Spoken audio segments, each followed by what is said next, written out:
Here is something the dealership will never volunteer. A huge number of the parts sold at that counter are AC Delco, the exact same part in the exact same box that you can buy yourself for a fraction of what they charge. Same part number, same warranty, different price, because you are standing in their building. One viewer told me his dealer charges $240 an hour before a single part goes on the truck. Today, 12 Chevy parts you should never buy at dealer prices, what to buy instead, and the 4 situations where paying them genuinely is the smart move. Let's go. The rule before the list. First, understand why the markup exists. Because it is not a conspiracy, it is a business model. A dealership parts counter carries enormous overhead, a building, staff, inventory sitting on shelves, and a service department attached to it. That cost gets built into every part they hand you. On top of that, when your truck is already on the lift, they have what economists politely call a captive customer. You are not going to walk out to compare prices on a cabin filter.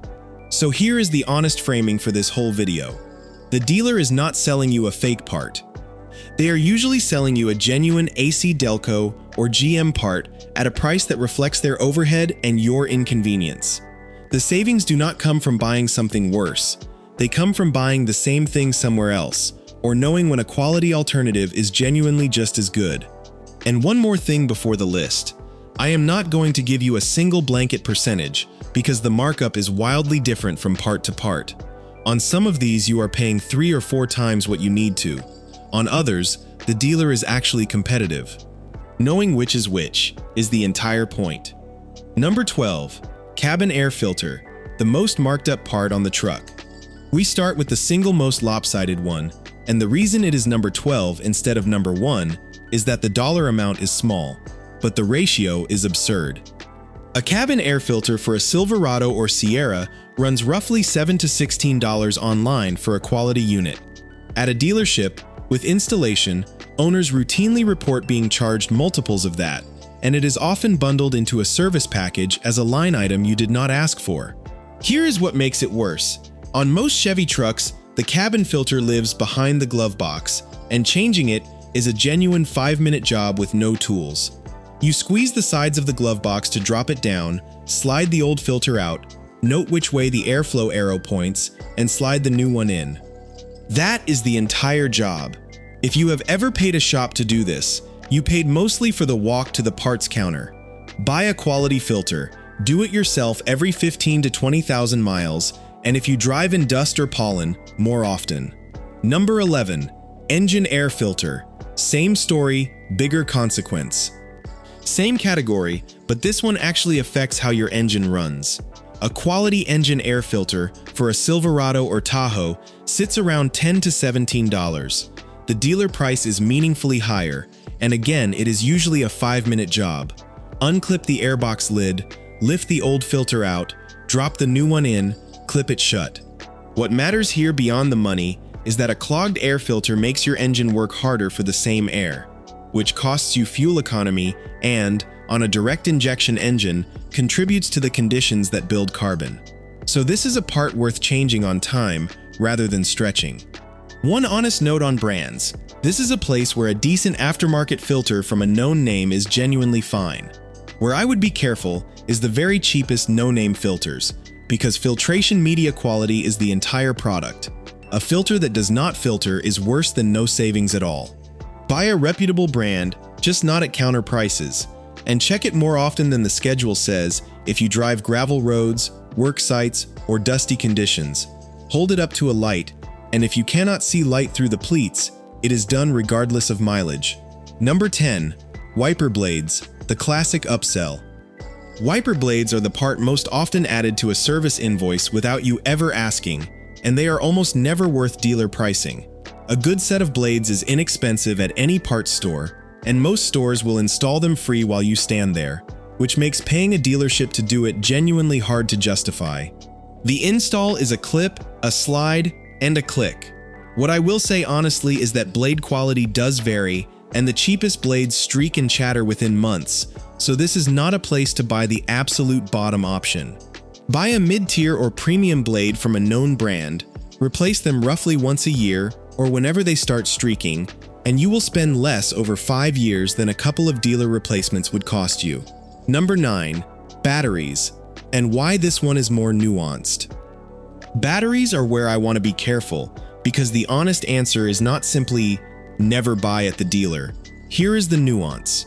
If your Chevy has auto stop start, it needs an AGM battery, absorbent glass mat, not a conventional flooded battery. Stop start hammers the battery with charge and discharge cycles every time the engine restarts, and a standard battery will not survive that duty cycle. Putting the wrong type in is a false economy that will have you buying another battery within a year or two.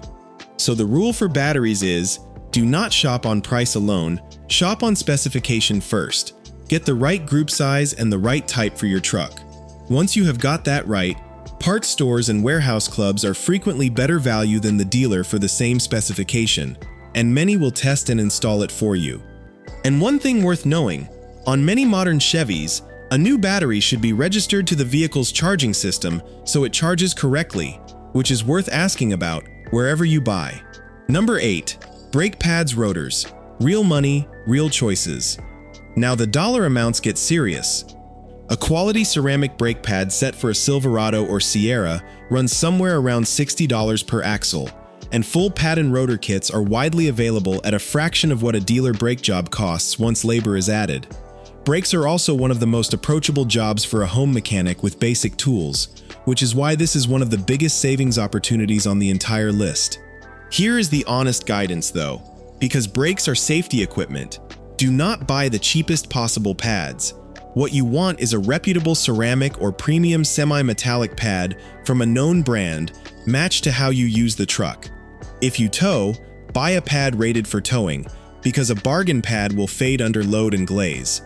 And if you are not confident doing brakes yourself, take good parts to a trusted independent shop. You still save substantially over dealer pricing, and you keep the quality high where it actually matters. Number 7. Spark plugs. Buy the right ones, just not there. Spark plugs are a part where the specification matters enormously, and the purchase location matters not at all. Your engine calls for a specific plug with a specific heat range and gap, and using the wrong one causes misfires and poor running. But that exact correct plug, often an AC Delco Iridium, is available from parts retailers at prices well under what a dealer counter charges for the identical box. So the rule here is simple. Be rigid about the part number, flexible about where you buy it. 2 things worth knowing while you are in there. First, these plugs thread into aluminum cylinder heads, and the longer they sit through heat cycles, the more they can seize, so changing them around 60,000 miles rather than stretching to 120 is cheap insurance against a snapped plug and an extraction job. Second, use anti-seize on the threads and dielectric grease on the boots, and torque them properly rather than guessing. Quick pause, hit like and subscribe, and tell me in the comments, what is the worst dealer quote you have ever been given, and for what part? I read every one, and the answers on these videos are usually better than anything I could write. 6 to go, including the fluid where buying the wrong bottle causes the exact problem it was designed to fix, and the parts where I am going to tell you to pay the dealer. Let's keep going. Number 6. Oil filters. Cheap, but not a place to go cheap. Oil filters are inexpensive everywhere, so the savings here are small. But I am including it because the quality question matters more than the price question, and most owners do not know why. Inside your oil filter is an anti-drainback valve. Its job is to hold oil in the filter and the galleries when the engine is off, so that at your next cold start, oil is right there instead of having to be pumped up from an empty filter. A cheap filter with a weak anti-drainback valve lets that oil bleed back overnight, which means every cold morning start is a partial dry start on an AFM or DFM engine that is happening on exactly the components that fail. So, buy AC Delco or a quality equivalent from a reputable brand at part store prices rather than dealer prices, and do not chase the absolute cheapest filter to save $2 on a part protecting a $5,000 engine. And while the old one is off, cut it open. Fine gray silt is normal. Glittery metal flake is your early warning. Number 5. Transmission fluid, the bottle that must be blue. This one is not really about markup at all. It is on the list because it is the part where buying the wrong thing is far more expensive than any dealer markup, and almost nobody explains it properly.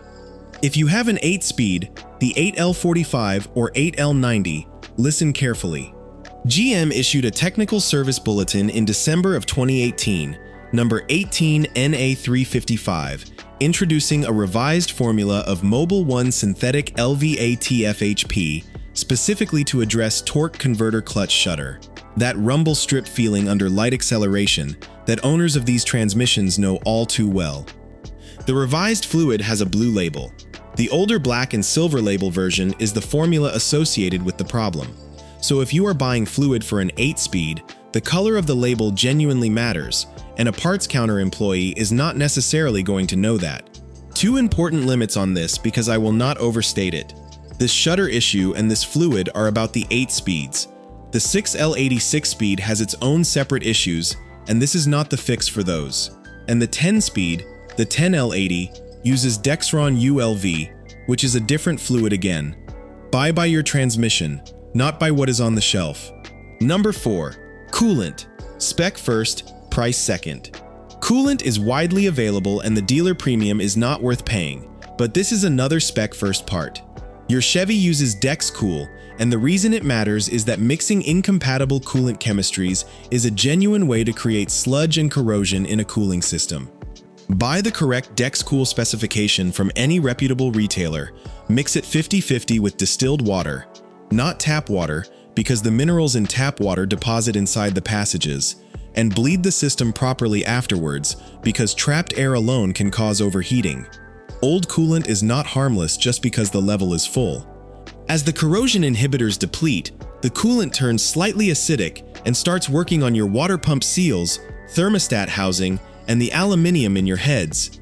Changing it on schedule is one of the cheapest ways to avoid an overheating event, and there is no reason to pay counter prices for it. Number 3. Ignition coils, where cheap genuinely bites.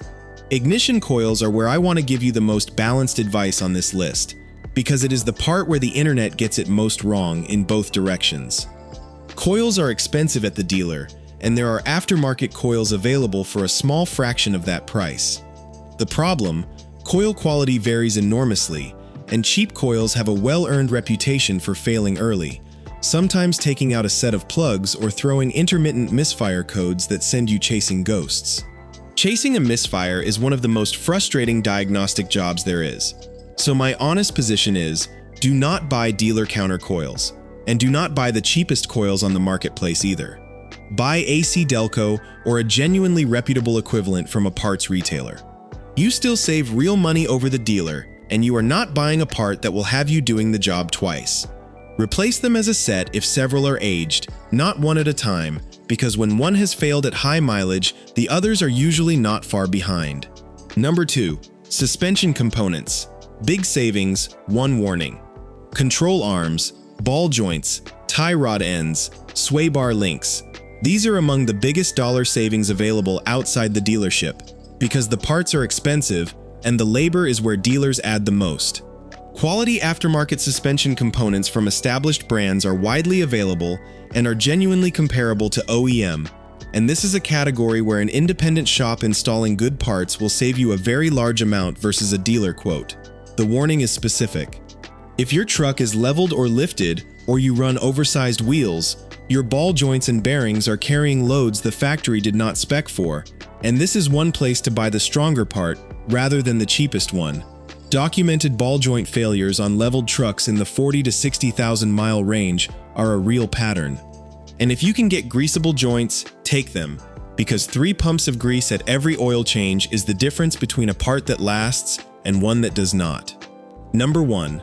The diagnostic that isn't a part at all. Number 1 is not a part. It is the line item that costs Chevy owners the most money, and that is the diagnostic and the labor rate attached to everything above. A commenter on one of my recent videos said their factory dealership charges $240 an hour for service. At that rate, the part is almost beside the point. Here is where the leverage is. First, a basic OBD2 scanner costs very little and will read your own codes, so you walk in knowing what the truck is telling you rather than paying someone to tell you there is a code. Second, a good independent mechanic, especially one who knows GM trucks, typically charges a fraction of dealer labor for identical work and will very often let you supply your own quality parts. Third, and simplest, get a second quote on anything above a few $100s. The single biggest saving on this entire list is not any individual part. It is not defaulting to the dealership by habit for work that any competent shop can do, when the dealer actually is worth it. Now let me be fair, because a video that says the dealer is always wrong is not being honest with you, and there are 4 situations where I would go straight to them. First, recall and warranty work. If your truck has an open recall, and if you have a 2021 to 2024 6.2, you should go check your VIN right now. That work is free, and only the dealer can do it. Never pay someone else for a recall. Second, anything under powertrain warranty. Do not get creative with parts or modifications on a truck still covered. Run the factory spec, keep every receipt, and let the warranty do its job. Third, components requiring programming or module calibration. Some parts have to be coded to the vehicle, and a dealer or a well-equipped independent with the right tooling is the right call. Fourth, genuinely safety-critical sensors and airbag system components, where an unknown quality part is not a place to experiment. Outside those 4, almost everything on this list is a part you can source yourself for meaningfully less. So here is the whole thing in one line. The dealer is usually not selling you a worse part. They are selling you the same part at a price that covers their building and your convenience. Filters, blades, plugs, brakes, coils, suspension. Buy quality, buy it yourself, and keep the savings. Be rigid about specification and flexible about the counter. The right plug, the right coolant, the right AGM battery, and on an 8-speed, the blue label fluid. And go to the dealer for recalls, warranty work, programming, and safety-critical parts, where they genuinely earn it. Do that, and you will keep your Chevy running properly for a fraction of what most owners spend. So tell me in the comments, what is the worst dealer quote you have ever been given, and for what part? Drop the number below, because those stories help everybody watching. Hit like and subscribe. I will see you in the next one.